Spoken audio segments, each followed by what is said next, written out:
বিপকন বাঁধে দাড়ি কৃষ্ণৰ আজ্ঞায়ে তিনি কুচৰায়া দিজ গৈলা মৌন ভাৱে বিষ্ণু যদু বংশৰ দে শিলাগৃহয়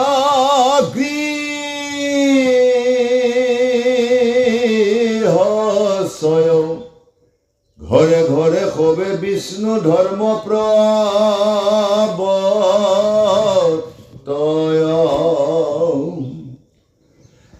ৰামস্তুতৰ 116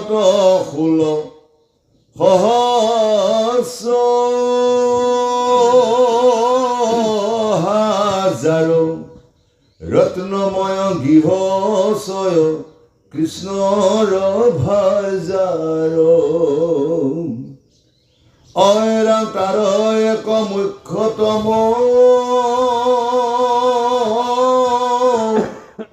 গৃহে প্ৰৱেশিলা যেন ব্ৰহ্মানন্দ বৈকুণ্ঠ গয়া পাইলা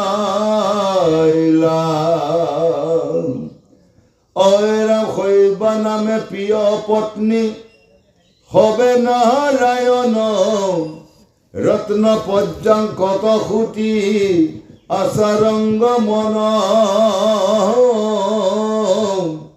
দূৰতে দেখিলা প্ৰভু ব্ৰাহ্মণ আখিলা শীঘ্ৰে বেগে প্ৰেমে উঠি আগ বাহি গলা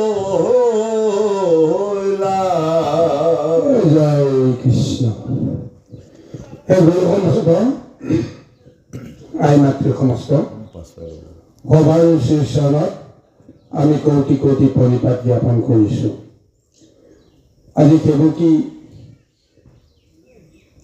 মুকুতা পাটৰ আৰু তেওঁৰ পুত্ৰ তপন পাটৰে গৃহৰ শুভাৰম্ভৰ কাৰণে যি মহা আকাংক্ষা কৰি আজি কৰ্মভাগ আয়োজনৰ লগতে মহান ভাগৱতৰ কিছু শ্ৰৱণ কীৰ্তন আৰু আলোচনাৰ কাৰণে ব্যৱস্থা কৰি আমালৈ যি নিমন্ত্ৰণ ভাগ আগবঢ়াই দিলে, যাৰ কাৰণতে আমি এই চাৰিপুনীয়া গাঁৱত উপস্থিত হৈ সাধু সন্ত গুৰু মহন্তৰ শ্ৰী চৰণ দৰ্শন আৰু সেৱা কৰাৰ মাজেৰে প্ৰভু ভগৱন্তৰ গুণানুচৰিত্ৰ আমি কিছু বিশ্লেষণ কৰিবৰ কাৰণে সুযোগ পাইছোঁ। আমাৰ শক্তি সাধ্য নাই প্ৰভু ভগৱন্তৰ এই মহাতত্ব আমি বিশ্লেষণ কৰাৰ, তথাপিও হয়তো পূৰ্বজন্মৰ সংস্কাৰ আছিল, সেইকাৰণে প্ৰভু ভগৱন্তৰ কৃপা আৰু আপোনাসৱৰ আশীৰ্বাদ লগতে সেৱকীৰ আমাৰ প্ৰতি থকা যি শুভকামনা তাকেই আমি অৱলম্বন কৰি আসনত উপবিষ্ট হৈ পৰবন্ধৰ যি আখ্যা আৰম্ভ হৈছে আমি পদৰ লগত সংগতি ৰাখি আমি কিছু আলোচনা কৰিবলৈ যাম। এই আলোচনা কৰিবলৈ যাওঁতে হয়তো আমাৰ অজানিত অনেক দুখ ত্ৰুটি হ'ব পাৰে। কিছু কথা আমি যিহেতু ভালকৈ আধ্যাত্মিক আৰু পাৰমাৰ্থিক তত্ত্বৰ বিশ্লেষণ কৰাত আমাৰ জ্ঞান বুদ্ধিও আমাৰ সীমিত হৈ আছে, যাৰ কাৰণতে অজানিত হোৱা দুখ ত্ৰুটিৰ কাৰণে আপোনালোকে মাৰ্জনা কৰিব বুলি আশা কৰিছোঁ।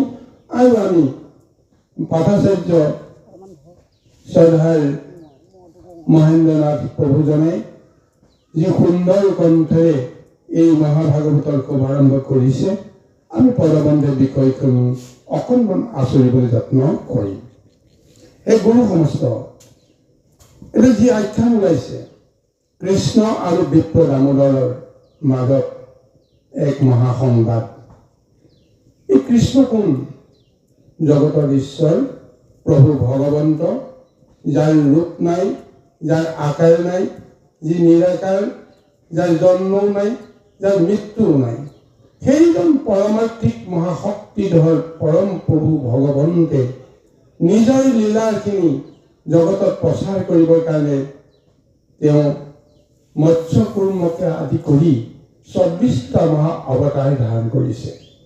আৰু সৰ্ব অৱতাৰৰ ভিতৰত দাপৰৰ অন্তত দৈৱকী আৰু বসুদেৱৰ পুত্ৰ ৰূপে মনুষ্য তনু ধাৰণ কৰি যি মহা অৱতাৰ লৈছে, এই মহা অৱতাৰৰ জৰিয়তে অনন্ত কোটি ব্ৰহ্মাণ্ডৰ অধিকাৰীজন যে তেওঁৱেই হয়, তেওঁ লীলাৰ মাজেৰে তেওঁ প্ৰমাণ কৰি থৈ গৈছে। সেইজন কৃষ্ণৰ বাল্য বন্ধু, যাক বিপ্ৰ দামোদৰ বুলি কোৱা হৈছে। আজি সেই বাল্য বন্ধু কৃষ্ণই ক'ত লগ পাইছিল? যেতিয়া তেওঁ বৃন্দাবন লীলা সামৰি মথুৰালৈ আহি কংসক বধ কৰিলে। কংসক বধ কৰি যদু বংশক তেওঁ এটা শান্তিত লগোৱাৰ প্ৰচেষ্টাৰে কৰিছিল।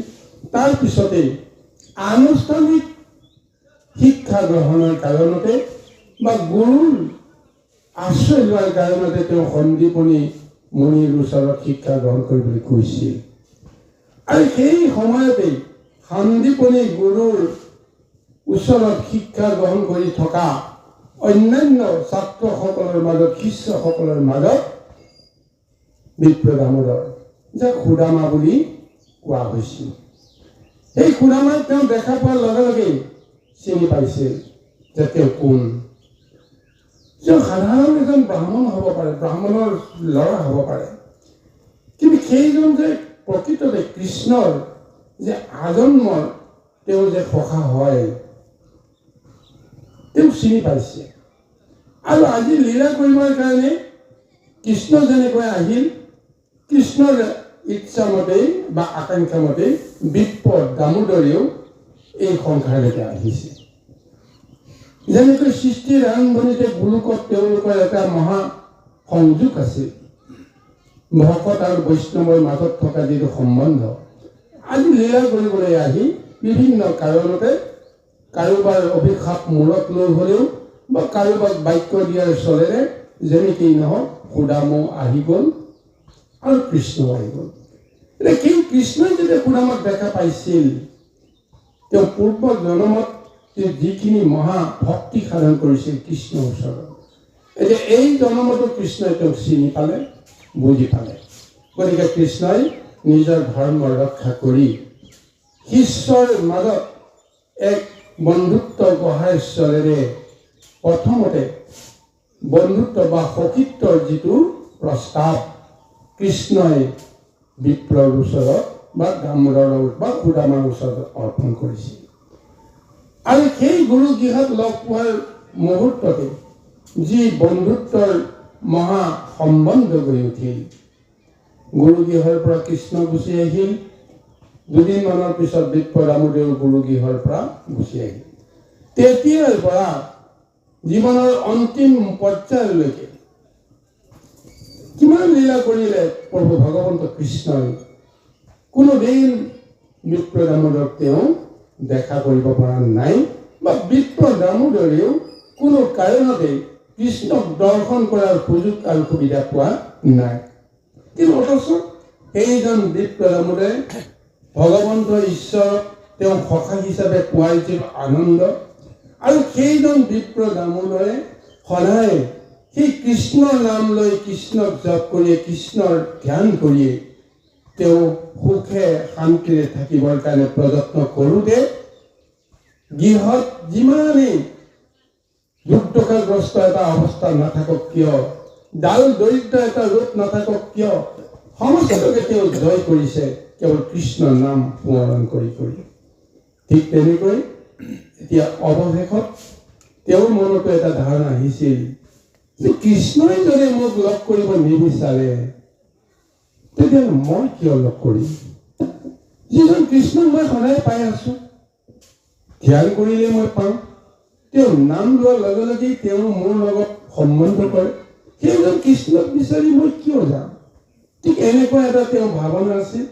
আৰু মনত এইটো হয়তো তেওঁ চিন্তা কৰি আছিল যে মই যদি কৃষ্ণই নিবিচৰাকৈ যদি মই তেওঁৰ ওচৰলৈ যাওঁ, তেওঁ হয়তো আমনি পাব। তেওঁৰ ৰাজকীয় কিমান কৰ্ম থাকে, আৰু মোৰ দৰে সাধাৰণ এজন ভিক্ষাৰীক যেতিয়া তেওঁ বন্ধু হিচাপে বা সখী হিচাপে পাব, জগতৰ লোকসকলে বা কি কয়? গতিকে মই কৃষ্ণক সাক্ষাৎ কৰাৰ কাৰণত কৃষ্ণৰ মৰ্যাদা যেন কোনো কাৰণতে হানি নহয়, তাৰ কাৰণে প্ৰয়োজন সাপেক্ষে মই নীৰৱৰে পৰাই ইয়াৰ পৰাই তেওঁক মই পূজা কৰিম, সেৱা কৰিম। কিন্তু এনেকৈ থাকোঁতে থাকোঁতে এটা সময়ত কৃষ্ণই চিন্তা কৰিলে নে এইজন বিপ্ৰক মই নিশ্চয় সাক্ষাৎ কৰিব লাগিব। কিন্তু তেওঁ যদি মোৰ ওচৰলৈ আহিব নিবিচাৰে, মই কেনেকৈ তেওঁৰ ওচৰলৈ মই যাম? সেইকাৰণে প্ৰভু ভগৱন্তই লীলা কৰিলে, তেওঁ পাহাৰ্যাৰ অন্তৰত দুটামান ধাৰণা সোমাই দিলে। যিগৰাকী ভাৰ্যাই গৃহিণীয়ে গোটেই সংসাৰখন চলাই আছে, গৃহখন চলাই আছে, এমাহ দেমাহ ল'ৰা ছোৱালীকেইটাৰ ভৰণ পোষণৰ সমস্ত কৰ্ম কৰি আছে, কিন্তু তাৰ বিপৰীতে বিপ্ৰ দামোদৰে কি কৰিছে? ভিক্ষা বৃত্তিটোকে এটা ধৰ্মৰূপে গ্ৰহণ কৰি তাতে যি পায়, তাতে যি নাপায়, তাৰ মাজতে তেওঁ সন্তুষ্টি লাভ কৰি নিজৰ মতে কৰ্ম কৰি আছে। সেইকাৰণে কৃষ্ণই বিপ্ৰ দামোদৰ পত্নী সুশীলাৰ অন্তৰত এটা চেতনা জগাই দিলে। আৰু সেই অনুসৰি এদিন ক'লে যে হে স্বামী, আমাৰ ইমান দুৰ্দশাগ্ৰস্ত জীৱনটো চলি আছে, লগতে এই এমাহ দেমাহ ল'ৰা ছোৱালীকেইটা তেওঁলোকৰ ভৱিষ্যতৰ কথা আছে, আমি এনেদৰে কিমান দিন চলিম? এসাঁজ খাই 3 সাঁজ 4 সাঁজ বা কেতিয়ালৈকে আৰু এসাঁজ পাম, তাৰ চিন্তাতে আমি জীৱনবিলাক কিমান দিনলৈকে কটাম? আমি বাৰু চলিম, কিন্তু এই সন্তানকেইটাৰ অৱস্থা কি হ'ব? গতিকে সেইকাৰণে হে স্বামী, জগতৰ ঈশ্বৰ তোমাৰ সখা দ্বাৰকাপতি, যাক তুমি সদায় সেৱা কৰা, পূজা কৰা, তেওঁতো অন্তৰ্যামী হয়, বোলে তুমি তেওঁক এবাৰ কিয় লগ নকৰা? তেওঁক যদি এবাৰ লগ কৰা তেতিয়াহ'লে তেওঁতো সৰ্বজনতা, তেওঁতো জানিব। তুমি নিবিচাৰিলে অন্ততঃ আমাৰ অৱস্থাৰ কথা চিন্তা কৰি হয়তো আমাৰ দুখ তেওঁ নিবাৰণ কৰিবৰ কাৰণে ব্যৱস্থা কৰিব। গতিকে তুমি যেনেকেই নহওক কৃষ্ণক তুমি এবাৰ লগ কৰিবলৈ যোৱা। তেতিয়াই বিপ্ৰই কৈছিল যে মই যদি যাওঁ তেতিয়াহ'লে এই এমাহ দেমাহ ল'ৰাকেইটাক লৈ তুমি কেনেকৈ চলিবা? মই ভিক্ষা মাগি যি পাওঁ সেইখিনি আনি দিলেহে তুমিও চলিব পাৰিবা, ঘৰখনো চলিব পাৰিব বা ল'ৰাকেইটাও চলিব। মই যদি গুচি যাওঁ তেতিয়াহ'লে এওঁলোকৰ অৱস্থা কি হ'ব? তেতিয়াই সুশীলাই কৈছিল, আপুনি চিন্তা কৰিব নালাগে, আপুনি আপোনাৰ সখা জগতৰ ঈশ্বৰ প্ৰভু ভগৱন্ত কৃষ্ণৰ ওচৰলৈ যদি যায়, তেতিয়া এই সময়কণত মই এই ল'ৰাকেইটাক কেনেকৈ ৰক্ষা কৰিব লাগে, মই প্ৰতিপালন কৰিব লাগে, মই কৰিম। আপোনাৰ হৈ ভিক্ষা বৃত্তিটো যদি মই আজি কৰিব লাগে, মই কৰিম। গতিকে আপুনি গুচি যাওক, যেনেকেই নহওক আপোনাৰ সখাক এবাৰ লগ কৰক। তাৰপিছতে কৃষ্ণক চিন্তা কৰি বিপ্ৰই চিন্তা কৰিলে, হয় যে জগতৰ ঈশ্বৰ আজি তেওঁ দ্বাৰকাত আছে, এটা ৰূপ লৈ আছে, ইচ্ছাধাৰী ৰূপ লৈ আছে, তেওঁটোতো প্ৰকৃতপক্ষে নিৰাকাৰ। কিন্তু যিমান দিনলৈকে সময় আহিছে সেই কিমান দিনলৈকে তেওঁ থাকিব, তাৰপিছত যদি গুচি যাব। এতিয়া গুৰু কিৰণতে লগ পোৱা সেই কৃষ্ণ তেতিয়াৰ পৰা এতিয়ালৈকে বৃদ্ধ অৱস্থা পাইছে, ময়ো বৃদ্ধ হৈ গৈছো। গতিকে তেওঁৰ যিটো ৰূপ এতিয়া বা কেনেকুৱা হৈ আছে তাকো এতিয়া ক'ব নোৱাৰো, চিন্তা কৰিহে আমি ৰূপটো পাইছো।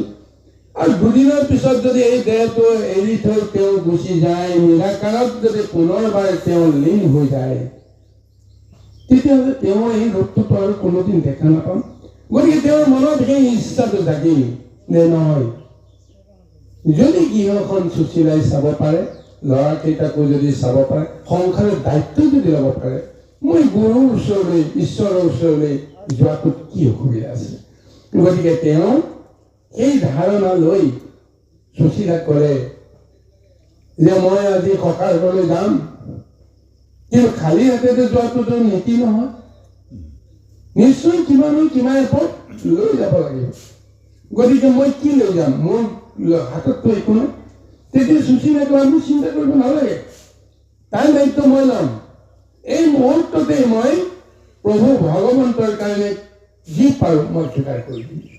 লগে লগে তেওঁ ওলাই গৈ যেতিয়া তেওঁ ভিক্ষা কৰিলে, প্ৰথম যি ঘৰত সোমালে, ঈশ্বৰৰ ইচ্ছাত তেওঁ যিখিনি পালে সেইখিনিকে লৈ তেওঁ গৃহলৈ আহি কৃষ্ণৰ কাৰণে এক মহা সন্দেশ তৈয়াৰ কৰি এটা টোপোলাত ফটাকাৰে বান্ধি বিপ্ৰৰ হাতত তুলি, আৰু সেই টোপোলাটো লৈ যেতিয়া তেওঁ সুন্দৰভাৱে কৃষ্ণক চিন্তা কৰি দ্বাৰকাত প্ৰৱেশ কৰিছে, দ্বাৰকাত প্ৰৱেশ কৰাৰ লগে লগে তেওঁ আচৰিত হৈ গৈছে। যিখিনি কথা আগতে তেওঁ শুনি আছিল, দ্বাৰকাৰ কিমান ৰূপ সৌন্দৰ্য, এই সমস্তবিলাক তেওঁ শুনিহে আছিল। আজি যে তেওঁ স্বচক্ষুৰে যে দেখা পাই তেওঁ পৰম আনন্দিত হৈছে। আৰু দেখিছে দ্বাৰকা নগৰত তেওঁ কোনেও বাধা দিওঁতা নাই, সকলোৱে তেওঁ বাট এৰি দিছে। কোনেও হয়তো তেওঁ সম্ভাষণ কৰা নাই, সেইটো বেলেগ কথা, কিন্তু কোনেও তেওঁ বাধা দিয়া নাই। কিয়? তেওঁ চিন্তা কৰি আছিল যে মই ৰজাৰ ওচৰলৈ যাম, দ্বাৰকাপতিৰ ওচৰলৈ যাম, নিশ্চয় মোক এনেদৰে হয়তো যাব নিদিব, কিন্তু তেওঁ কোনেও বাধা কৰা নাই। তাৰপিছত দেখিছে যিখন নগৰত 16,108 গৰাকী নাৰীক তেওঁ ভাৰ্যক হিচাপে তেওঁ গ্ৰহণ কৰি প্ৰত্যেকৰ কাৰণে এটা দিব্য গৃহ নিৰ্মাণ কৰিছে। সেই প্ৰত্যেক গৃহতে প্ৰভু ভগৱন্তই লীলা কৰি আছে। আৰু এই দিব্য গৃহবিলাক তেওঁ দেখা পাই আচৰিত হৈ গৈছে। একেই নিচিনা গৃহ। এতিয়া তেওঁ চিন্তা কৰিছে যে কোনটো গৃহত গ'লে ভগৱন্তক পাম। তেওঁৰ মনত এইটো ধাৰণা আছে যে কৃষ্ণ এজনহে, একেটা সময়ত এখন গৃহতে তেওঁ থাকিব। গতিকে কোনটো গৃহত মই সোমাম, এনেকুৱা এটা চিন্তা কৰি অৱশেষত সিদ্ধান্ত কৰিলে যে যিকোনো এটা গৃহতে সোমাই যাম। গতিকে তেওঁ এটা গৃহত সোমালে, আৰু সেই গৃহত সোমাওঁতে তেওঁ যিটো দেখিছে, প্ৰভু ভগৱন্তে তেওঁৰ পত্নী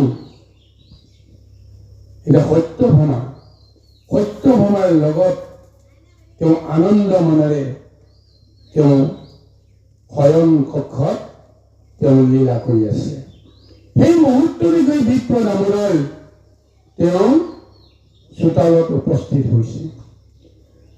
প্ৰভু ভগৱন্তে গমে পাই গ'ল যে স্বয়ং প্ৰভু ভগৱন্তে যেতিয়া তেওঁৰ সখাৰ কাৰণে তেওঁ ৰৈ আছে, তেওঁ নজনা ভাও ধৰি আছে কিবা কাৰণত, সেইটো বেলেগ কথা, কিন্তু আহি তেওঁৰ এতিয়া চোতাল গচকি পেলালে। গতিকে এইখনত কৃষ্ণই ৰৈ থাকিব নোৱাৰে। সেইকাৰণে তেওঁ পাতিত বা শয্যাত নিজৰ ভাৰ্যাক তেওঁ ত্যাগ কৰি জগতৰ কথা পাহৰি এতিয়া তেওঁ বাল্যকালৰ সখা বিপ্ৰ দামোদৰ আদৰিবৰ কাৰণে তেওঁ ওলাই আহিছে। এই পদত ইমানলৈকে বৰ্ণনা দিছে। আহক ইয়াৰ পিছৰ পদলৈকে আমি আগুৱাই যাওঁ। কৃষ্ণ ৰাম সখী সখী বুলি হৰি হৰি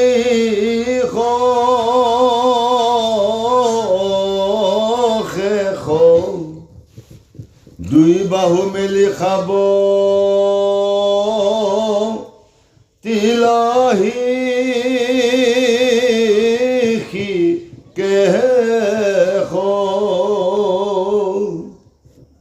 জাতিত ব্ৰাহ্মণ আৰু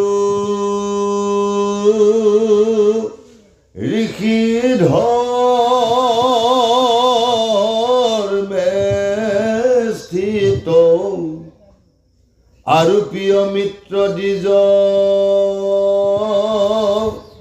ভক্ত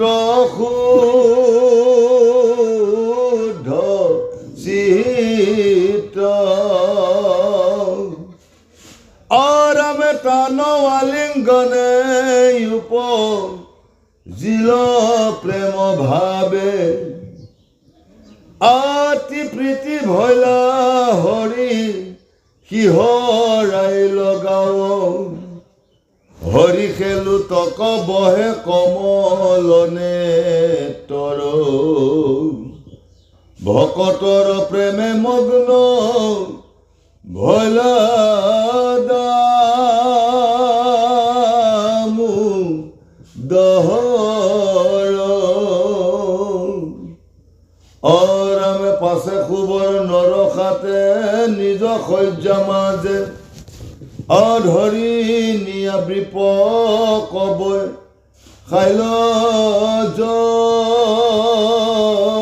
যদুৰাজে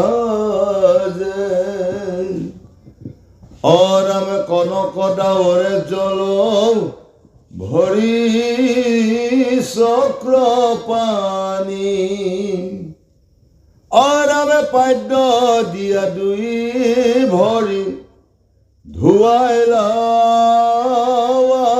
পুনি ব্ৰাহ্মণৰ পাদুদক ধৰি আশীৰত ব্ৰাহ্মণ্য পুণ্যৰ শিক্ষা দেশান্ত লুটক পাদ্য ঐঘ্য মধুপৰ্ক দিলা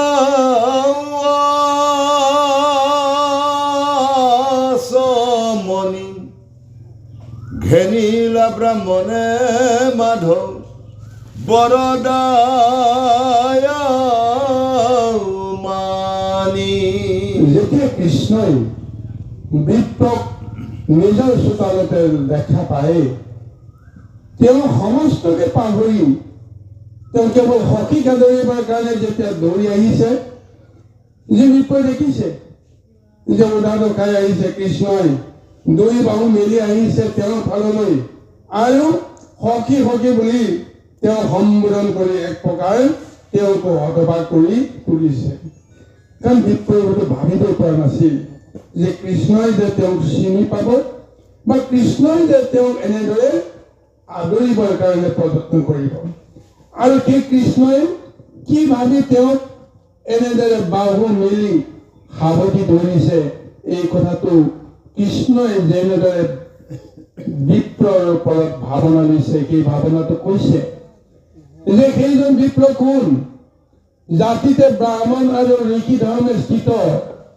সেইজন জাতিত ব্ৰাহ্মণ চাৰিটা জাতিৰ ভিতৰত শ্ৰেষ্ঠ জাতিটোৱে হৈছে ব্ৰাহ্মণ ব্ৰাহ্মণ ক্ষত্ৰিয় শূদ্ৰ আৰু বৈশ্য এই ব্ৰাহ্মণে ব্ৰহ্মক তেওঁ ধাৰণ কৰি থাকে সেইকাৰণে যে ব্ৰহ্মক জনন্তি ব্ৰাহ্মণ তাতে তেওঁ যি ঋষি ধৰ্ম আচৰণ কৰি জগতত তেওঁ কৰ্ম তেওঁ প্ৰৱৰ্তন কৰি আছে সেই ধৰ্মত তেওঁ সদায় স্থিত হৈ আছে কোনো দিন তেওঁ কৰ্মত আৰু আচৰণত কেতিয়াও ধৰ্মৰ অৱস্থিতি হেৰাই যোৱা নাই আৰু তাতে তেওঁৰ পৰম মিত্ৰ আৰু মিত্ৰটো মিত্ৰই তেওঁলোকৰ মাজত যিটো সম্বন্ধ সেইটো তেওঁ বুজি পায় কাৰণ বিপ্ৰই কৃষ্ণয়ে বিপ্ৰক মিত্ৰ বুলি সম্বোধন কৰিছে স্বীকৃতি দিছে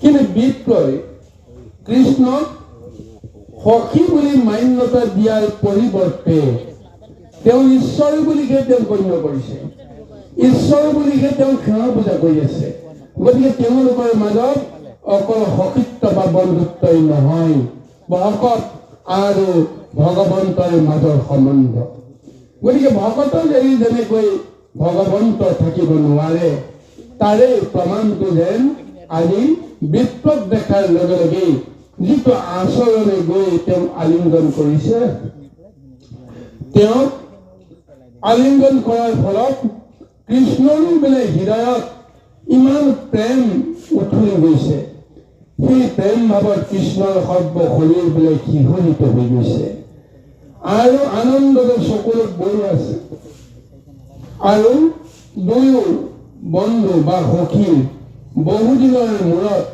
এনেদৰে কায়িকভাৱে যে তেওঁলোকৰ মাজত এটা সম্বন্ধ হৈছে দুয়ো সাৱটি ধৰি যি মহা অনুভৱ কৰিছে তাৰ ফলতে দুয়ো প্ৰেমত মত্ত হৈ গৈছে আনন্দৰ চকুৰে দুয়োকে যেন তিয়াই পেলাইছে তাৰপিছত কৃষ্ণই এতিয়া অভ্যাগত ৰূপে নিত্য দামোদৰক এজন গৃহস্থই কেনেকৈ আদৰিব লাগে সেই কৰ্মখিনি কৰিবলৈ তেওঁ যত্ন কৰিছে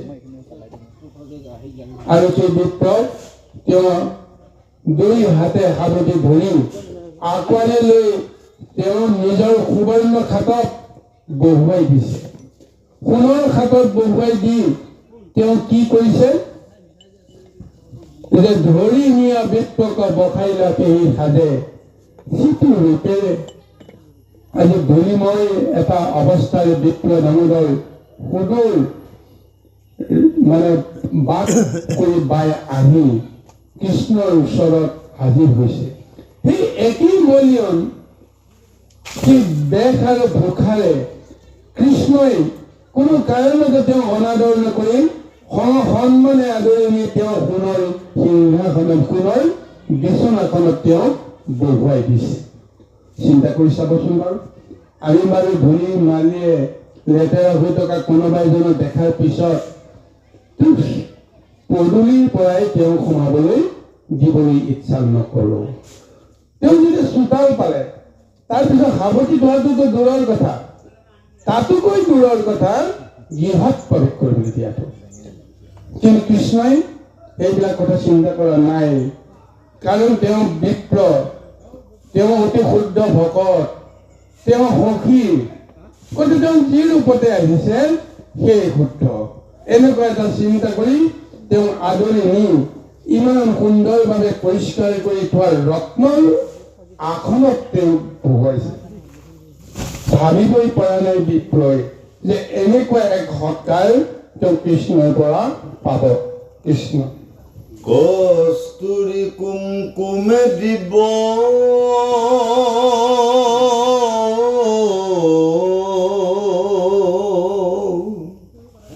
সুগন্ধ চন্দনে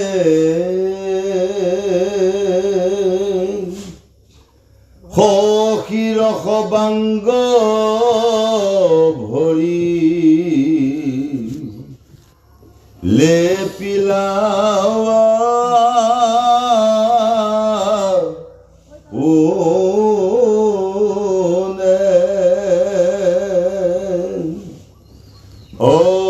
গৰু সুৰভি ধূপ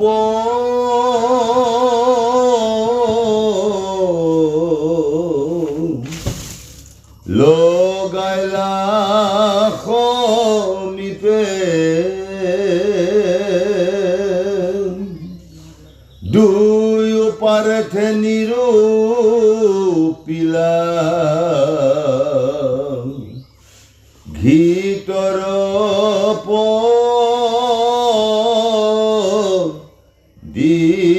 দীপে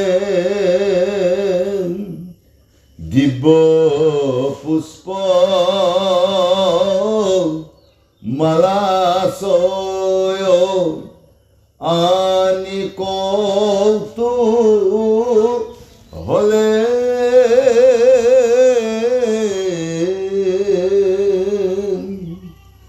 পিন্ধাইলা মাধৱে ব্ৰাহ্মণ নৰসিৰে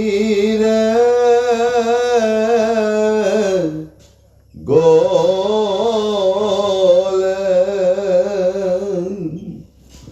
অমূল্য তাম্বুল শুভ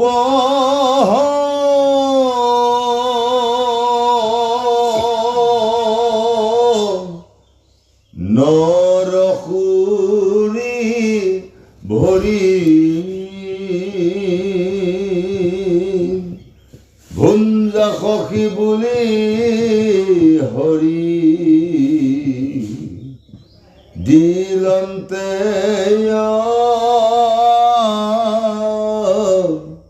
দৰি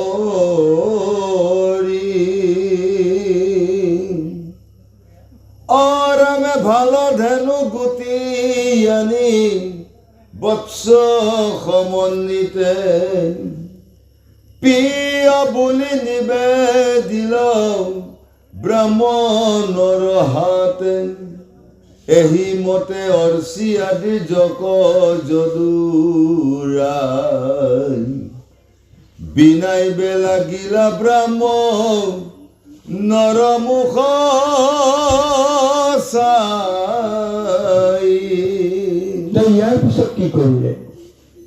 কৃষ্ণই দেৱক বা সখীক তেওঁ আদৰ সাদৰে নি সোণৰ খাটত বহুৱাইছে।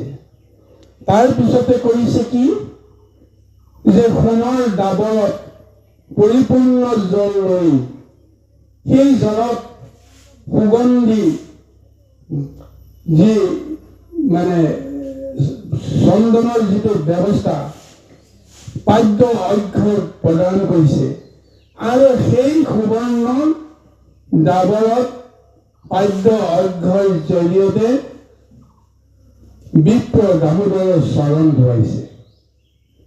এই চৰণ ধুই পদজল তেওঁ শিৰত লৈছে, শিৰত লৈ তেওঁ সৰ্বাংগতে তেওঁ সানি লৈছে আৰু তেওঁ মহা তৃপ্তি পাইছে, আনন্দ পাইছে।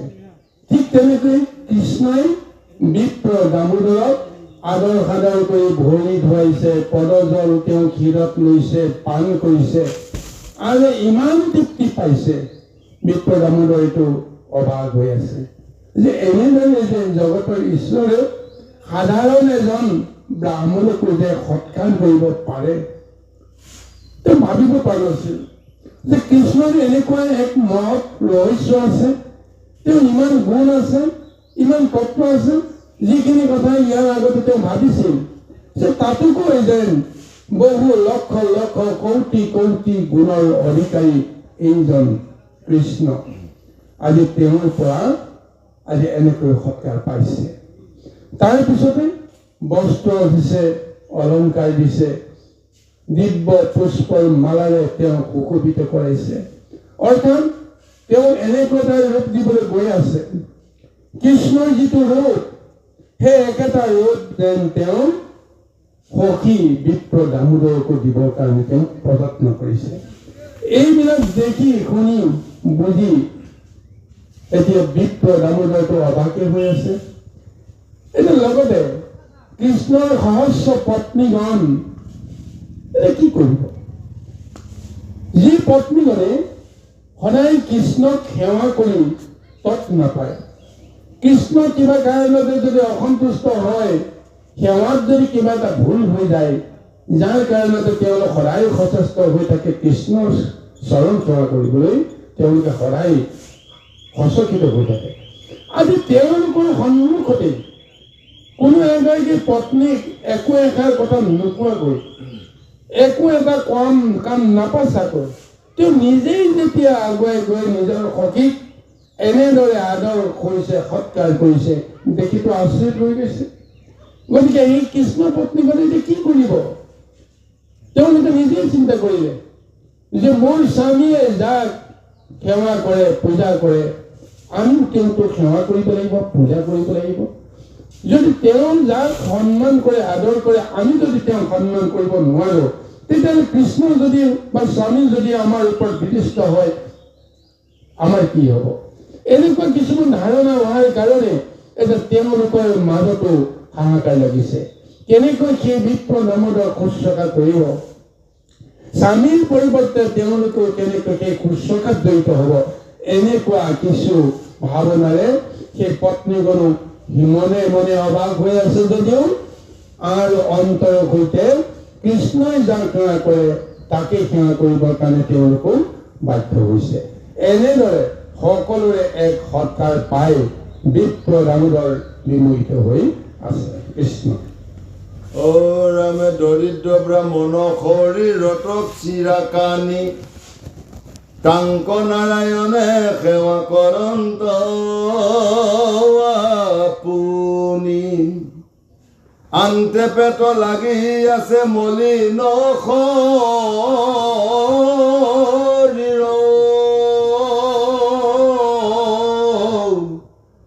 অ নাহি মাংস সবাংগতে ৰহিয়া আছে ক্ষীৰ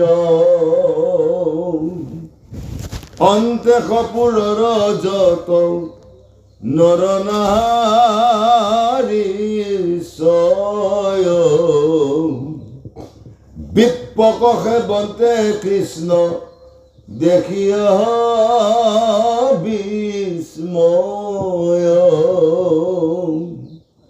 অন্য অন্য কহে খবে গুনিয়া বনত ইটো বিপ্ৰে কিনো পুণ্য কৰিলা পূৰ্বত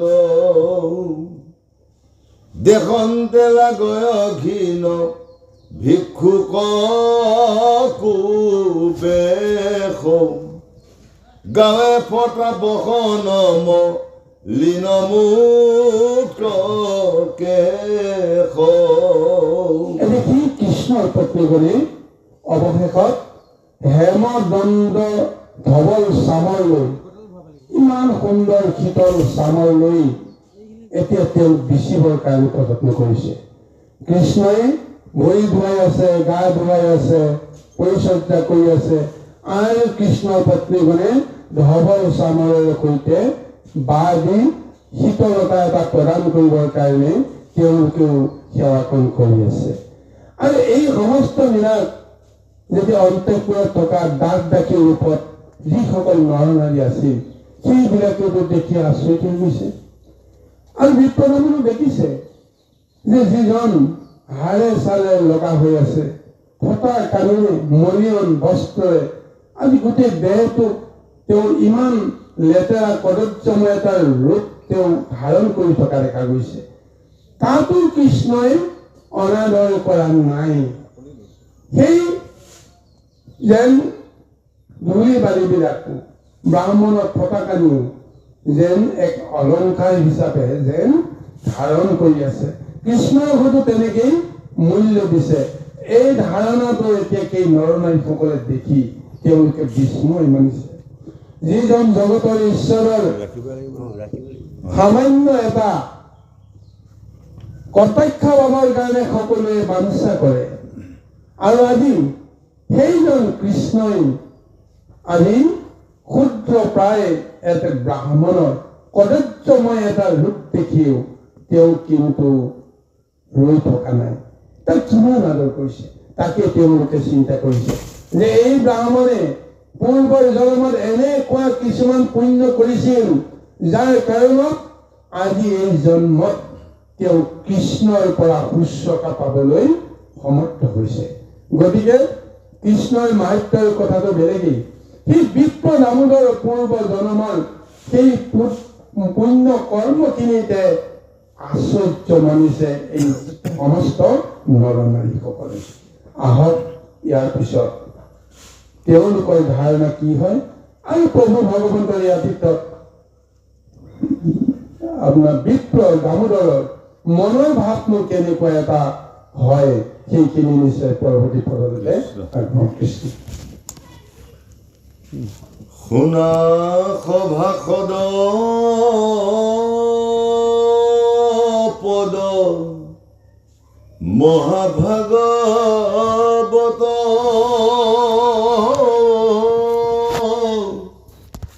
দশম স্কন্ধৰ কৃষ্ণ কথাৰ মাত্ৰ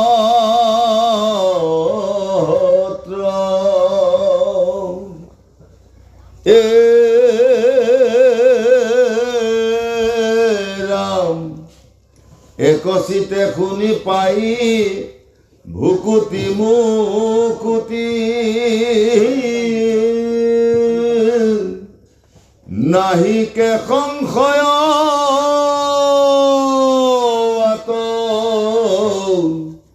দিহ কৰামতি দেখান্তে ঈশ্বৰে কেনে গুৰুত ভকতি কৰা গুৰু সেৱা যাৰ আছে কৃষ্ণমতি কৃষ্ণৰ মাহাত্ম্য সিটো কহে নিৰন্তৰ গুৰুৰূপ কৃষ্ণ সেহি জানিবা লোকৰ বসুদেৱ অংশ আছে যাৰ শৰীৰত শিষে প্ৰকাশ হয় ঈশ্বৰৰ গুণ যত সূৰ্যৰ খেতে যে চক্ষু দেখয় সূৰ্যক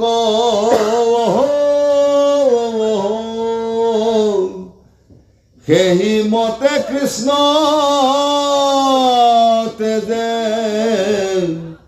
জ্বলাৱে কৃষ্ণক। এই গুৰুশাস্ত্ৰ দশম স্কন্ধ মহাভাগৱতত কৃষ্ণ আৰু দামোদৰৰ মাজত যি মহা সংযোগ ঘটিছে, দুয়ো মাজত প্ৰেম আৰু ভকতিৰ যি মহা বৰ্ণনা চলি আছে, এই বৰ্ণনাৰে আঁত ধৰি মহাভাগৱতে আমাৰ সমস্ত লোককে এক মহা জ্ঞান তত্ত্ব দিবলৈ প্ৰযত্ন কৰিছে। আৰু কোৱা হৈছে শুনা সভাসদ পদ মহাভাগৱত দশম স্কন্ধৰ কৃষ্ণৰ কথাৰ মহৎ। এই দশম স্কন্ধত স্বয়ং প্ৰভু ভগৱন্তে নিজেই লীলা কৰি দেখুৱাইছে, নিজৰ তত্ত্বটো কি জগতক তেওঁ দিবৰ কাৰণে যত্ন কৰিছে। তেওঁ যে সকলোৰে লগত সম, ভকতৰ লগত যে ভগৱন্তৰ কোনো পাৰ্থক্য নাই, আৰু সেই সূত্ৰেই ভগৱন্তৰ সমস্ত লীলা দশম স্কন্ধ মহাভাগৱতত সুন্দৰভাৱে বৰ্ণিত কৰিছে। সেইকাৰণে কৈছে মহাভাগৱতৰ দশম স্কন্ধৰ কথা অমৃত, যিসকলে এক মনে এক চিত্তে শুনে, শুনাৰ মাত্ৰকেই ভক্তিও তেওঁলোকৰ হৃদয়ত ঠাই ল'ব আৰু এই সংসাৰৰ পৰা মহামুক্তিও লাভ কৰিব পাৰে। ইয়াত কোনো সন্দেহ নাই। সেইকাৰণে দৃঢ় মতিৰে ধাৰণা কৰি আমি কৃষ্ণক ভকতি কৰিব লাগে, গুৰুক ভকতি কৰিব লাগে, আৰু গুৰুৰূপেইতো কৃষ্ণই আহি জগতত লীলা কৰি আছে, আৰু সেই গুৰুৰূপেইতো সমস্ত জীৱকে তেওঁ ৰক্ষা কৰিবৰ কাৰণে লীলা কৰি আছে। সেইকাৰণে কোৱা হৈছে দেশান্তে ঈশ্বৰে কেন গুৰুত ভকতি কৰা গুৰু সেৱা যাৰ আছে কৃষ্ণমতী। জগতৰ ঈশ্বৰ সৰ্বময় কৰ্তা, যাৰ কথা মতে, যাৰ ভবা মতে, যাৰ চিন্তা মতে সমস্ত জগত চলে, সেই সৰ্বময় কৰ্তা ভগৱন্তজনে জন্ম গ্ৰহণ কৰি তেওঁ গুৰুক কেনেকৈ ভক্তি কৰিব লাগে, ব্ৰাহ্মণক কেনেকৈ সৎকাৰ কৰিব লাগে, তাৰ তত্ত্বটো তেওঁ দেখুৱাই থৈ গৈছে। গতিকে চাওক, যিজন অনন্ত কোটি ব্ৰহ্মাণ্ডৰ অধিকাৰী, তেওঁ গুৰুৰ কি প্ৰয়োজন আছে? যাৰ কথা জানিব কাৰণে গুৰুৱে বিচাৰে, ব্ৰাহ্মণে বিচাৰে, ঋষিমুনিয়ে বিচাৰে। আজি বসুদেৱ দৈৱকীৰ পুত্ৰ বুলি তেওঁ পৰিচয় দিয়াৰ পিছত তেওঁ সন্দীপনী গুৰুৰ ওচৰত গৈ তেওঁ শিক্ষা গ্ৰহণ কৰিছে। সন্দীপনী গুৰুৱে চিনি পাইছে যে এইজনকতো মই শিক্ষা দিব নোৱাৰো, কাৰণ তেওঁকে চিন্তা কৰিয়ে মই যিমানবিলাক বিদ্যা অৰ্জন কৰিছো, সেই বিদ্যা তেওঁকে চিন্তা কৰি অৰ্জন কৰিয়ে মই শিষ্য ৰূপত সৰ্বত্ৰতে মই বিলাই আছো। কিন্তু কেইজনে আজি মোৰ পৰা বিদ্যা গ্ৰহণ কৰিব আহিছে, মানে তেওঁ যদি গম পাই গল এয়া প্ৰভু ভগৱন্তৰ কৃপা, প্ৰভু ভগৱন্তৰ দয়া, যে তেওঁ মোৰ ওপৰত সন্তুষ্ট হল, গুৰুৰূপে তেওঁ মোক মান্যতা দিছে, তেওঁ যদি এইটোৱে বিচাৰে তেতিয়াহ'লে মই স্বীকাৰ কৰিব লাগিব। তেওঁ গুৰু মানিছে, মই স্বীকাৰ কৰি তেওঁৰ ভবা মতে মই সমস্তখিনি কৰিবৰ কাৰণে প্ৰযত্ন কৰিম। আজি সেই গুৰু তেওঁ খুজিলে, আন বিপ্ৰ নামদকো ব্ৰাহ্মণ হিচাপে তেওঁ কিমান সৎকাৰ কৰিছে। জগতৰ ঈশ্বৰ সকলোৱে তুতি মিনতি কৰে, অথচ বিপ্ৰৰূপী তেওঁ প্ৰাণৰ সখা সেই দামোদৰক তেওঁ কিমানখিনি সৎকাৰ কৰিছে। তাকেই তেওঁ দেখুৱাইছে যে গুৰুৰ ৰূপ কৃষ্ণ কেহি জানিবা দুকৰ। কৃষ্ণৰ মাহাত্ম্যটো কহে নিৰন্তৰ, কৃষ্ণৰ মাহাত্ম্যহে এই কথাটো আমি বুজিব লাগিব। গতিকে যেহি গুৰু সেহি কৃষ্ণ, ভজা অনিষ্ট কৰি বুলি কোৱা হৈছে। গতিকে তেওঁ গুৰু আৰু কৃষ্ণৰ মাজত পাৰ্থক্য তেওঁ ৰখা নাই। গতিকে সেইকাৰণে আমাৰ যি ব্ৰহ্ম মন্ত্ৰ আছে, গুৰুৰ যি মন্ত্ৰ আছে, গুৰু ব্ৰহ্মা, গুৰু বিষ্ণু, গুৰু দেৱ মহেশ্বৰ, গুৰু সাক্ষাৎ পৰম ব্ৰহ্ম তস্मै শ্ৰী গুৰুৱে নমঃ। সেই গুৰু ব্ৰহ্মা বিষ্ণু মহেশ্বৰৰ ৰূপতে আমি কল্পনা কৰিব লাগিব। ব্ৰহ্মা বিষ্ণু মহেশ্বৰ আন কোনো নহয়, সেই একেজনেই। তেওঁ যেতিয়া জগত সৃষ্টি কৰাবৰ কাৰণে চেষ্টা কৰিব তেতিয়া তেওঁ ব্ৰহ্মা। জগতৰ জীৱবিলাকক যেতিয়া তেওঁ পালন কৰিবলৈ চিন্তা কৰিব তেতিয়া তেওঁ বিষ্ণু। আৰু যেতিয়া জগতত দুষ্টক দমন কৰি সন্তক পালন কৰিবৰ কাৰণে ব্যৱস্থা কৰে, পুৰণা ধ্বংস কৰি নতুনত্ব এটা প্ৰদান কৰিবৰ কাৰণে যত্ন কৰে, তেতিয়া তেওঁ হৈ পৰে ৰুদ্ৰ, সত্যম শিৱম সুন্দৰম। এনেকুৱা এক মহাসত্তাৰে তেওঁ জগতৰ কৰ্ম কৰি আছে। গতিকে এই মহাভাগৱতৰ জৰিয়তে গুৰুক আমি কেনেকৈ শুশ্ৰূষা কৰিব লাগে, ব্ৰহ্মপুৰুষসকলক ব্ৰাহ্মণক কেনেকৈ সৎকাৰ কৰিব লাগে, কৃষ্ণই দৰ্শন দিয়াৰ তত্ত্ব আমি ধাৰণ কৰিব পাৰিব লাগিব। এয়াই ভাগৱতৰ মহা উপদেশ। কৃষ্ণ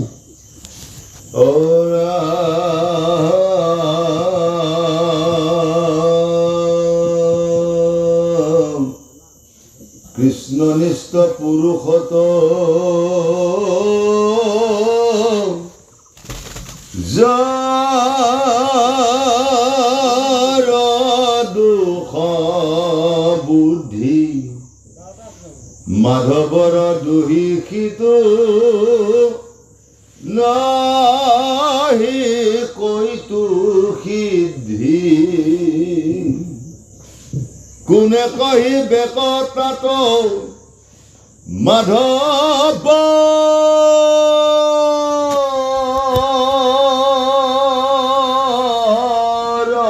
কথা দুৰ্বাৰ সংসাৰ তাপে অদহিবে সৰ্বথা হে নজানি জ্ঞানী জন থিৰ কৰা চিত্ৰ ধন জন সুখ ভোগ সফল অনিত্ৰ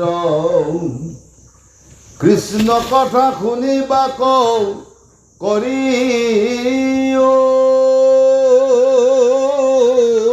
প্ৰবন্ধ কৃষ্ণ কথা সুধা সিন্ধু হৰিপূৰ্ণ চন্দ কৃষ্ণ কান্তি বিনাশিবে অজ্ঞান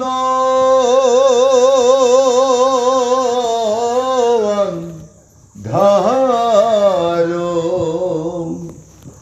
অনন্ত কন্দলী কহে হৰি কথা উষাৰ শুনা বিশ্ৰাম মাধৱ বৰ গুণ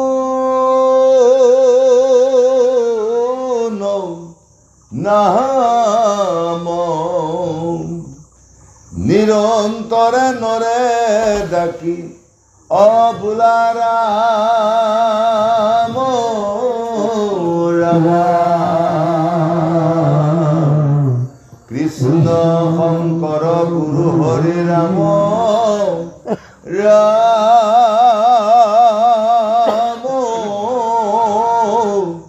ৰাম ৰাম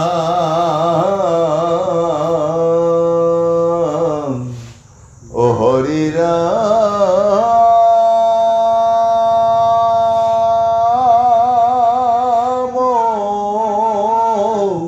ৰাম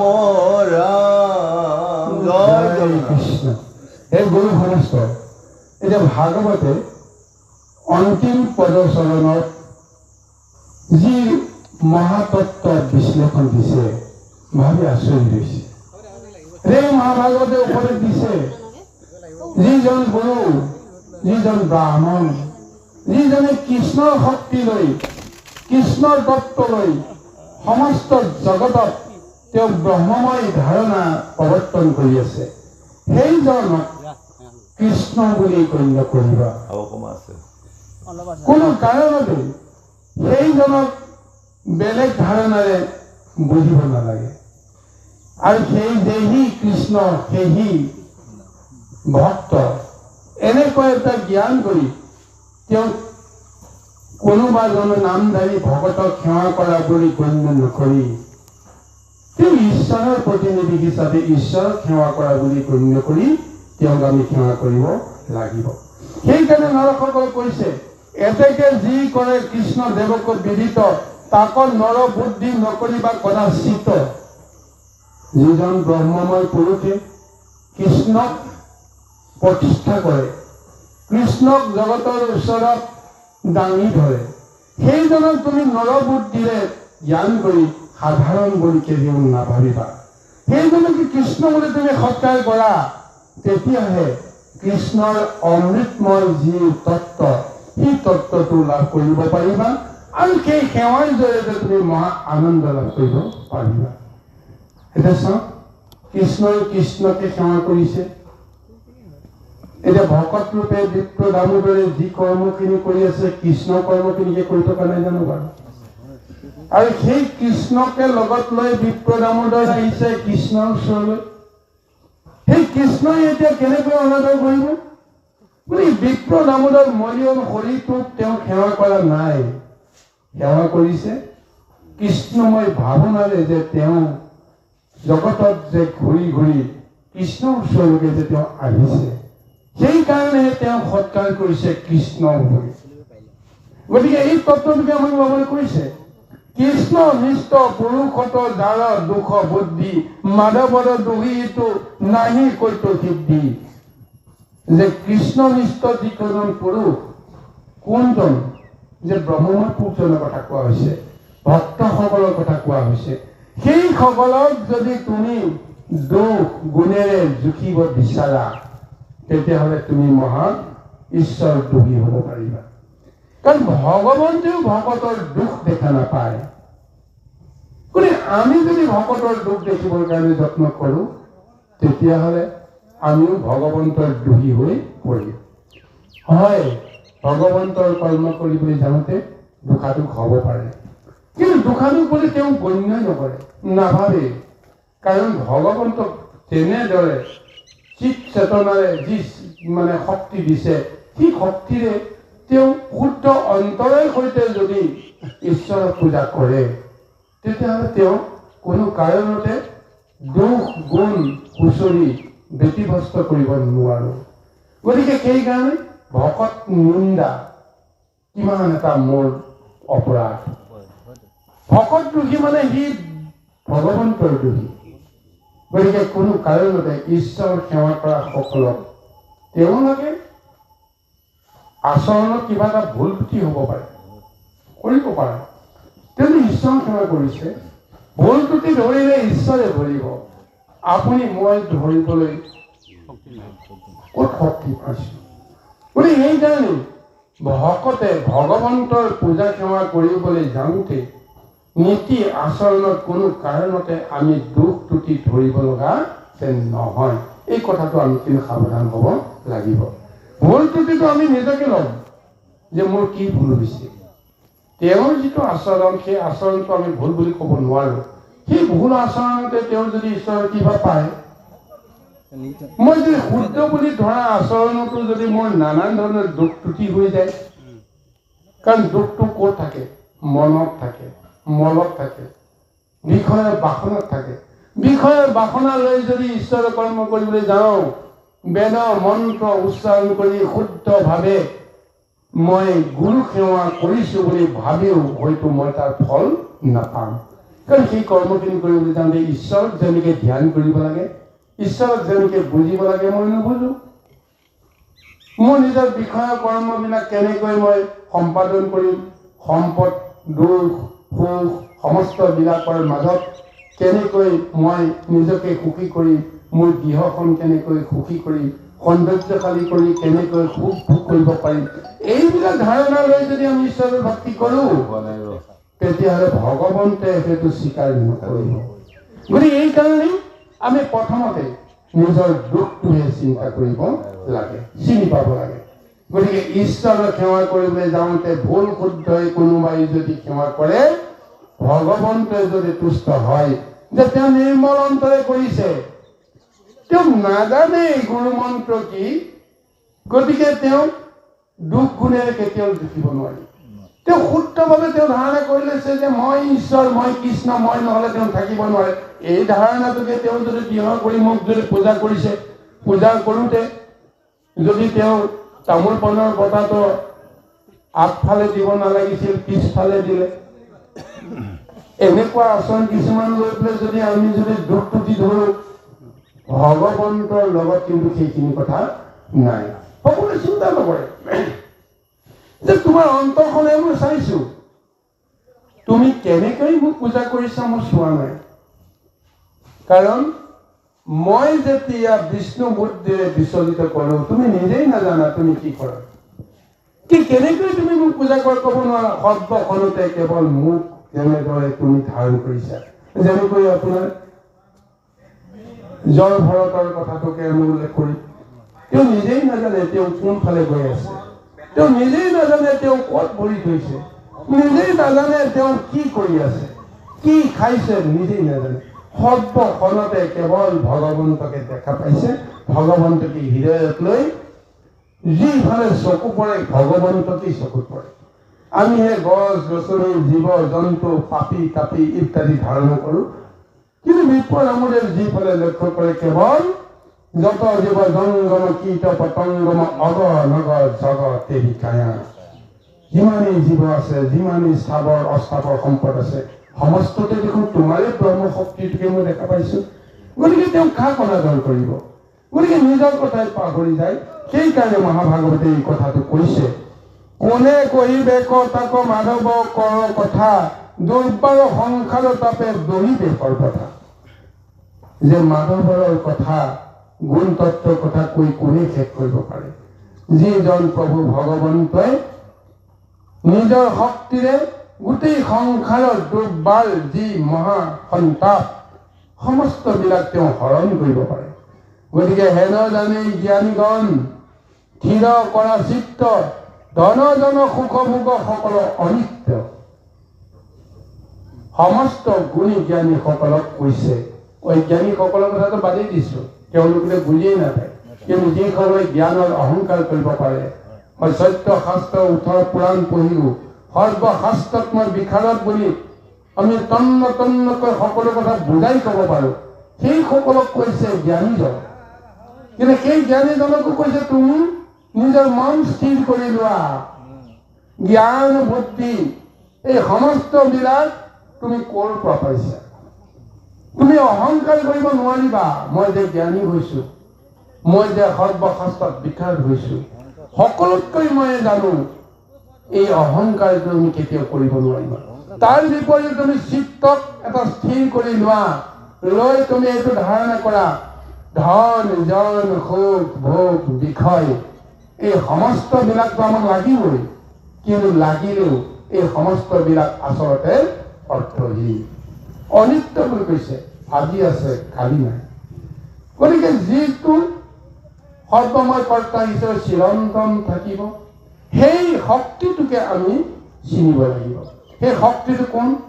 যে কৃষ্ণ কথা, কৃষ্ণ কথা সৰ্বময় ৰূপত বিৰাজিত হৈ আছে। সৃষ্টি আৰম্ভণৰ সময়ৰ পৰাই কৃষ্ণ কথা ব্যক্ত হৈ আছে। স্বয়ং প্ৰভু ভগৱন্তে নিজে জন্ম হোৱাৰ আগতেই বা ৰূপ ধাৰণ কৰাৰ আগতেই তেওঁৰ নাম তত্ত্ব জগতত বিদিত কৰিছে। হয়নে নহয় বা কওকচোন বাৰু? প্ৰভু ভগৱন্তে প্ৰলয়ৰ আগমুহূৰ্তত সৃষ্টিৰ আৰম্ভণিতে যেতিয়া তেওঁ মনতে চিন্তা কৰিছে যে মই নিৰাকাৰ, কিন্তু মই এতিয়া সংসাৰ সৃষ্টি কৰিব লাগিব, মোৰ তত্ত্বৰে সংসাৰ সৃষ্টি কৰিব লাগিব। গতিকে তেতিয়া তেওঁ কি কৰিলে? তেওঁ এটা নিশ্বাস ত্যাগ কৰিলে। সেই এটা নিশ্বাস ত্যাগ কৰোঁতেই সেই নিশ্বাসতেই মহাব্ৰহ্মজল ভেদ কৰি যেতিয়া বায়ু ৰূপত যেতিয়া ঊৰ্ধলৈ আহি গ'ল, সেই ব্ৰহ্মজলৰ ওপৰত 4টা বুৰবুৰণি সৃষ্টি হ'ল। 4টা বুৰবুৰণিত 4জন সিদ্ধৰ জন্ম হৈছে। অৰ্থাৎ তেওঁৰ নামৰ তত্ত্বলৈ তেওঁ নিশাহৰ মাজত সেই 4 সিদ্ধৰ জন্ম হৈছে। এই 4 সিদ্ধই তেতিয়া চিন্তা কৰিলে যে আমি ক'ৰ পৰা আহিছোঁ। তেওঁলোকেতো জানিলে যে আমি ঈশ্বৰৰ পৰা আহিছোঁ। কিন্তু ঈশ্বৰৰ পৰা আহিলে আমাৰ কৰ্ম কি? আমিতো নিজৰ কৰ্ম কথা নাজানো। গতিকে সেইসকলে ঈশ্বৰৰ কথা এজন এজনকৈ নিজে নিজে যিখিনি জানে সেইখিনি তেওঁ ব্যক্ত কৰিছে। 4 দিশত 4জন লৈ মুখামুখিকৈ ইজনৰ ফালে সিজনৰ ফালে লক্ষ্য কৰি কৃষ্ণ কথা আলোচনা কৰি আছে। আৰু এনেকৈ আলোচনা কৰোঁতেই লাহে লাহে সেই কৃষ্ণৰ নামৰ তত্ত্বত দেখা গৈছে সেই ব্ৰহ্মজলৰ ওপৰত এক ৰূপ এটা ধাৰণ হৈছে। লাহেকৈ এখন যে পত্ৰৰ ওপৰত প্ৰভু ভগৱন্তৰ এটা শক্তি আহিছে। লাহে লাহে অস্থিময় এটা ৰূপ লৈছে। তাৰপিছত প্ৰভু ভগৱন্তই এটা চিৰি ৰূপ লৈছে। আৰু অন্তিমজনে যেতিয়া কৃষ্ণৰ কথা কৈ শেষ কৰিছে, তেতিয়া সেই শয্যাৰ ওপৰত বহি কৃষ্ণই চাৰিওফালে চাইছে। সুন্দৰভাৱে আদি জামালত বিষয়টো উল্লেখ কৰি ধৰিছে। গতিকে ইয়াৰ তত্ত্বতে আমি উপলব্ধি কৰিব লাগিব যি প্ৰভু ভগৱন্তে নিজে ৰূপ লোৱাৰ আগতেই তেওঁৰ নামৰ জৰিয়তে জগতক কৃপা কৰি আছে। গতিকে সেই নাম যদি আমি ল'ব পাৰোঁ, তেতিয়াহ'লে সেই নামৰ জৰিয়তে কৃষ্ণ কথাৰ জৰিয়তে আমি এই জগতত আমি মহাসুখ পাব পাৰোঁ, জীৱন লাভ কৰাৰ মহাপুণ্য লাভ কৰিব পাৰোঁ, আৰু স্বয়ং প্ৰভু ভগৱন্তজনক পোৱাৰ আনন্দত আমি সংসাৰৰ পৰা মহামুক্তি ল'ব পাৰোঁ।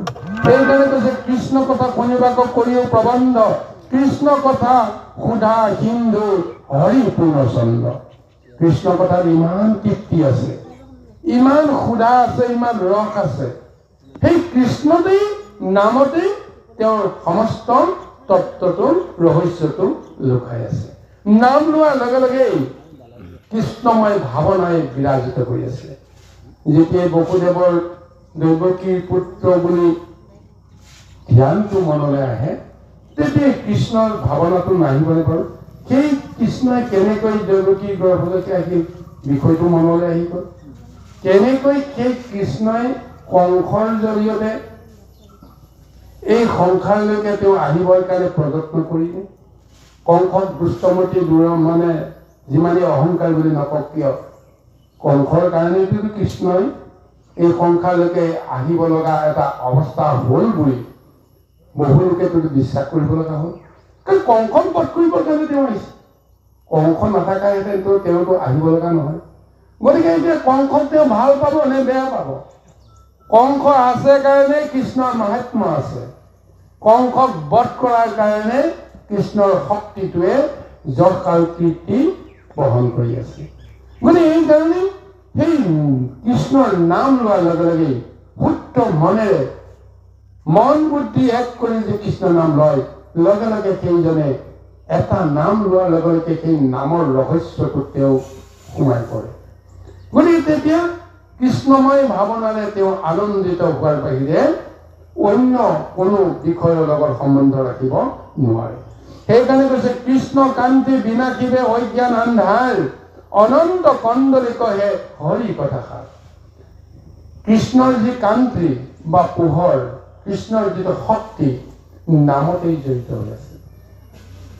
যে আপুনি যিমানেই মহাসংকটত নপৰক কিয়, শুদ্ধভাৱে যদি আপুনি ঈশ্বৰৰ নামত যদি শৰণ লয় যে হে প্ৰভু, যে এই সময়ত তুমি যে মোক কৃপা কৰা, যেনেকৈ মোক প্ৰভু ভগৱন্তই আহি তোমাক কৃপা কৰিব, তোমাক সেই সংকটৰ পৰা তোমাক উদ্ধাৰ কৰিব লাগে। পৰৱৰ্তী কালত আকৌ যেতিয়া তুমি বিষয়ত মতি হ'বা, তেতিয়া বিষয়ৰ দুখে তোমাক যি কৰে কৰিব।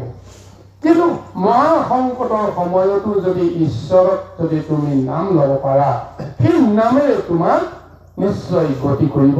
সেইকাৰণে কৈছে কৃষ্ণৰ কান্তে বিনাশিৰে অজ্ঞান অন্ধাৰ। অজ্ঞান অন্ধকাৰক কৃষ্ণৰ নামৰ পোহৰেহে জাতিষ্কাৰ কৰিব পাৰে।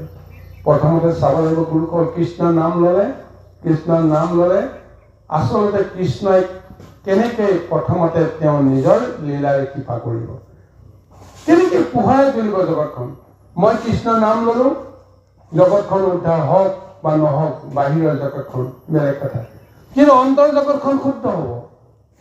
মই যদি একান্তভাৱে কৃষ্ণকেই যদি আশ্ৰয় গ্ৰহণ কৰোঁ, তেতিয়া কৃষ্ণময় ভাৱনাই কি কৰিব, মোৰ মনৰ ভিতৰত থকা যিমানবিলাক দুষ্ট বুদ্ধি সেইবিলাক বিনাশ ঘটিব, সৎ বুদ্ধি প্ৰচাৰ হ'ব, সৎ বুদ্ধিয়ে এটা বিকশিত ৰূপ ল'ব। লগে লগে আনন্দ মনেৰে আমি এটা জ্ঞান চেতনা পাম যে মই অমুকটোহে কৰিব লাগে, আৰু সেই কৰ্মটো কৰি আপুনি সঁচাকৈ আনন্দিত হ'ব পাৰিব। গতিকে সেইকাৰণে কৈছে কৃষ্ণৰ চৰণত সমৰ্পিত হোৱাৰ পিছত মন বুদ্ধি এক কৰি চিত্তক যদি আপুনি ধাৰণ কৰিব পাৰে ঈশ্বৰক, তেতিয়াহ'লে এই সংসাৰত নিশ্চয় কৰিব পৰা যায়। বা যিখিনি গুৰু সমস্ত পদৰ অন্ত হৈছে, ইয়াৰ পিছত কিবা আছে ৰাখিব লাগিব কৃষ্ণ। গতিকে আমি সেৱকীৰ আকাংক্ষা অনুসৰি আজি যি শুভ কাৰ্য তেওঁ আৰম্ভ কৰিছে, শুভ কাৰ্যৰ লগত সংগতি ৰাখি আজি প্ৰভু ভগৱন্তৰ গুণলীলা কিছু শ্ৰৱণ কীৰ্তন কৰা হ'ল। ইয়াত আমি পাৰ্যমানে আমি আলোচনা কৰিবলৈ যত্ন কৰিলোঁ। ইয়াত হয়তো বহু কথা হয়তো সংযোগ বিয়োগ কৰিব লগা আছে, আমি হয়তো কিছু কথা অতিৰঞ্জিত কৰিব লগা হৈছোঁ, আৰু কিছু কথা হয়তো আমি অজ্ঞানতাবশতঃ আমি হয়তো সেই কথাবিলাকক আমি চুব পৰা